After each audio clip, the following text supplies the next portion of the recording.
अस्सलाम वालेकुम, welcome back to another YouTube video. I hope आप सब लोग बिल्कुल ठीक होंगे। This is Ayesha from UK research team. क्या आप भी मूव करना चाहते हैं 2025 में अपनी फैमिली के साथ यूके और रिसर्च डिग्री के लिए अप्लाई करना चाहते हैं तो इस वीडियो को पूरा देखें, क्योंकि रिसर्च डिग्रीज को लेकर लोगों के बहुत से मिसकंसेप्शंस हैं जो कि इस वीडियो में क्लियर हो जाएंगे। तो चलते हैं वीडियो की तरफ।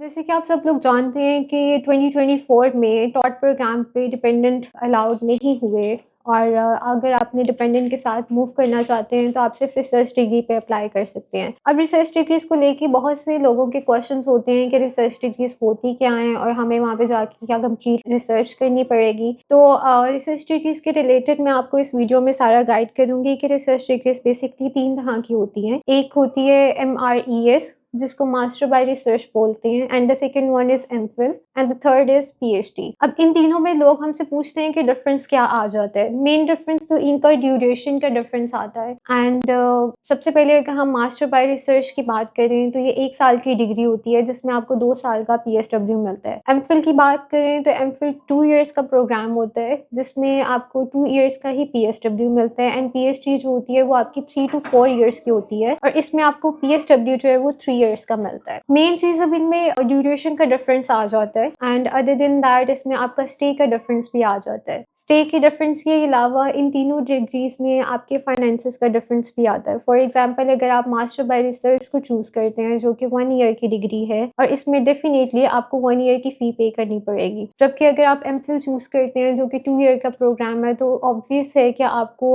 2 इयर्स की फी पे करनी पड़ेगी एंड 2 ईयर की हेल्थ इंश्योरेंस भी पे करनी पड़ेगी। इसी तरह PhD जो है वो 3 to 4 इयर्स की है और इसमें जो 4 ईयर होता है, जो 4th ईयर मतलब आपकी डिग्री का होगा, वो राइट अप ईयर होता है जिसमें आपको कम फी पे करनी पड़ती है, अप्रॉक्सीमेटली 1000 to 1500 पाउंड्स। सो अगर कोई भी स्टूडेंट हमारे पास आता है और वो कहते हैं कि मैम मैं अपनी फैमिली के साथ मूव करना चाहता हूँ और इसके अलावा मेरे ये एजुकेशनल बैकग्राउंड है और एलिजिबिलिटी क्राइटेरिया मुझे बता दें, तो एलिजिबिलिटी क्राइटेरिया बेसिकली ये होता है कि आपकी 16 ईयर ऑफ एजुकेशन जो है वो कंप्लीट होनी चाहिए, फिर आप रिसर्च डिग्री के लिए एलिजिबल होते हैं। इसके अलावा आपकी परसेंटेज, अगर आपकी 2/2 डिग्री है, मतलब आपने 2 साल की पहले BSc किया और 2 साल की MSc की है, अगर आपकी उन दोनों की कंबाइंड परसेंटेज जो है वो 70 और अबव 70 है, then you are eligible to apply for a research degree. इसके अलावा अगर आपका 4 इयर्स का BS ऑनर्स है तो उसमें आपकी CGPA जो है वो अबव 3.2 और एटलीस्ट 3 होनी चाहिए, फिर आप अप्लाई कर सकते हैं रिसर्च डिग्री के लिए। इसके अलावा जिन लोगों ने MPhil किया होता है तो उनके पास एक ये बेनिफिट होता है कि उनका कोई ना कोई रिसर्च थीसिस या कोई रिसर्च प्रोजेक्ट होता है, तो उससे सुपरवाइजर शॉर्टलिस्ट करना और सुपरवाइजर्स की रिसर्च आपकी रिसर्च के साथ अलाइन करना काफ़ी हद तक आसान हो जाता है। सो एलिजिबिलिटी क्राइटेरिया क्या है कि आपकी 16 ईयर ऑफ एजुकेशन कंप्लीट हो, आपकी अबव 70 परसेंटेज हो या आपकी 3.2 अबव या 3 अबव CGPA हो, तो आप अप्लाई कर सकते हैं। अब मोस्टली स्टूडेंट्स ये कहते हैं कि हमें लैंग्वेज टेस्ट नहीं करना है और हम अप्लाई करना चाहते हैं MOI के बेस पे। So let me clarify one thing कि अगर आप रिसर्च डिग्री में अप्लाई करना चाह रहे हैं तो आप ये सोचना छोड़ दें कि ये टॉट की तरह थोड़ा इजी है। इसमें ये बात होती है कि MOI के बेस पे आपके पास सिर्फ 2 यूनिवर्सिटीज होंगी, university of Gloucestershire and university of Wolverhampton. उसमें अप्लाई किया जा सकता है आपका MOI के बेस पे। लेकिन अगर आप IELTS या PTE कर लेते हैं तो आपके पास यूनिवर्सिटीज के ऑप्शन काफ़ी ज़्यादा हो जाते हैं, आपके पास बैकअप ऑप्शंस काफ़ी होते हैं। अगर IELTS की बात की जाए तो वो बेशक आप UKVI करें, एकेडमिक करें, वो दोनों तरह एक्सेप्टेबल है और PT भी इसी तरह एक्सेप्टेबल है, UKVI भी एंड एकेडमिक भी। अदर देन दैट IELTS की रिक्वायरमेंट की बात करें, आपकी IELTS की requirement 6.5 overall, not less than 6.0 होनी चाहिए। और अगर हम PTE की बात करें तो वो आपका 70 ओवरऑल, नॉट लेस देन 65 होना चाहिए। अगर मास्टर बाय रिसर्च के फाइनेंसेस की बात करें तो क्योंकि आप जानते हैं कि मास्टर बाय रिसर्च जो है वो 1 ईयर का है, तो उसकी जो आपका बजट आएगा that would be 38 to 48 lakh और इस जिसमें आपकी यूनिवर्सिटी का 50% इनिशियल डिपॉजिट जो आपने यहाँ से पे करना होता है और 50% जो होता है वो आपने वहाँ पे जाके इंस्टॉलमेंट में पे करना होता है। अगर हम MPhil की बात करें तो आपका बजट जो है 48 to 52 लाख तक चला जाता है, क्योंकि डेफिनेटली ये 2 इयर्स की डिग्री प्रोग्राम है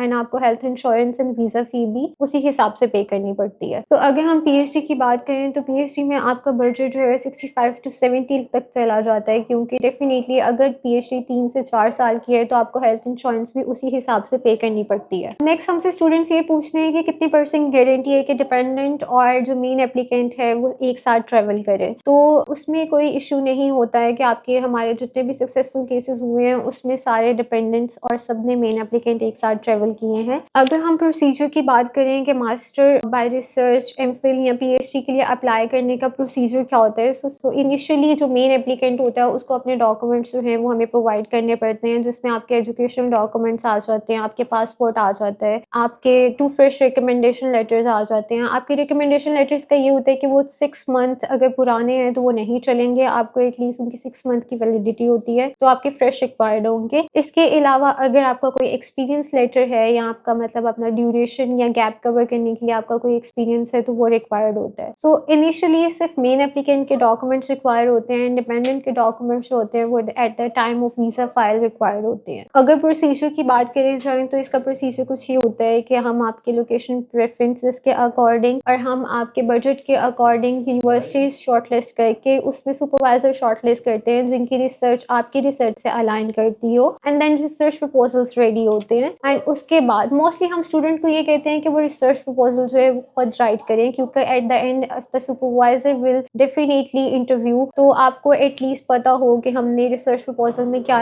लिखा है, और आपसे अगर रिसर्च प्रपोजल के रिलेटेड कोई भी क्वेश्चनिंग होती है तो आप उसको अच्छे तरीके से आंसर कर सकें। सो रिसर्च प्रपोजल्स के रिलेटेड ये बात मैंने लोगों की क्लैरिफाई कर दी है कि रिसर्च प्रपोजल्स आप लिख के देंगे या हम लिखेंगे, तो डेफिनेटली फर्स्ट प्रेफरेंस कि आप उसको खुद लिखें, नेक्स्ट उसको मॉडिफाई करना एंड ड्राफ्ट उसको प्रिपेयर करना, वो ईच एंड एवरीथिंग हो जाती है। सो ये सब चीज़ें करने के बाद हम सुपरवाइजर्स को ईमेल करते हैं, सुपरवाइजर्स की एक्सेप्टेंस लेते हैं। सुपरवाइजर की एक्सेप्टेंस के बगैर आप रिसर्च डिग्री में अप्लाई नहीं कर सकते एक्सेप्ट 1 to 2 यूनिवर्सिटीज, इसमें रिसर्च प्रपोजल रिक्वायर्ड नहीं है। नेक्स्ट अगर आपको एक्सेप्टेंस मिल जाती है एंड सुपरवाइजर इंटरव्यू लेता है तो इंटरव्यू के रिलेटेड आपको ईच एंड एवरीथिंग गाइड किया जाता है कि इंटरव्यू में आपने कैसे प्रिपरेशन करनी है। आपके मॉक इंटरव्यूज होते हैं, मॉक इंटरव्यूज के बाद आपके देन फिर अगर आप इंटरव्यू क्लियर कर लेते हैं देन आपका नेक्स्ट प्रोसीजर स्टार्ट होता है which is cash and visa filing and offer letters each and everything. Next universities आ जाती हैं। हमसे स्टूडेंट्स पूछते हैं कि मैम कौन कौन सी यूनिवर्सिटीज हैं जिसमें डिपेंडेंट अलाउ हैं, तो हर वो यूनिवर्सिटी जिसमें रिसर्च डिग्रीज ऑफर हो रही हैं उसमें डिपेंडेंट अलाउ है, लेकिन एमफिल और पीएचडी पे डेफिनेटली अलाउ है, लेकिन master bye research and master of research या MRES को लेके लोगों की मिसकंसेप्शन होती है कि हर यूनिवर्सिटी जो है वो डिपेंडेंट अलाउ करती है, तो ये गलत बात है। हर यूनिवर्सिटी नहीं करती, कुछ यूनिवर्सिटी का कुछ क्राइटेरिया होता है जिनके रिलेटेड हम आपको गाइड करते हैं कि इस यूनिवर्सिटी में डिपेंडेंट अलाउ है और आप इस यूनिवर्सिटी में अप्लाई कर सकते हैं। यूनिवर्सिटी की फ़ी की बात करें तो रिसर्च डिग्री में यूनिवर्सिटी की फ़ी जो होती है वो 13 to 17 के रेंज में आती है, जिसमें आपको 50% यहाँ से इनिशियल डिपॉजिट पे करके जाते हैं एंड 50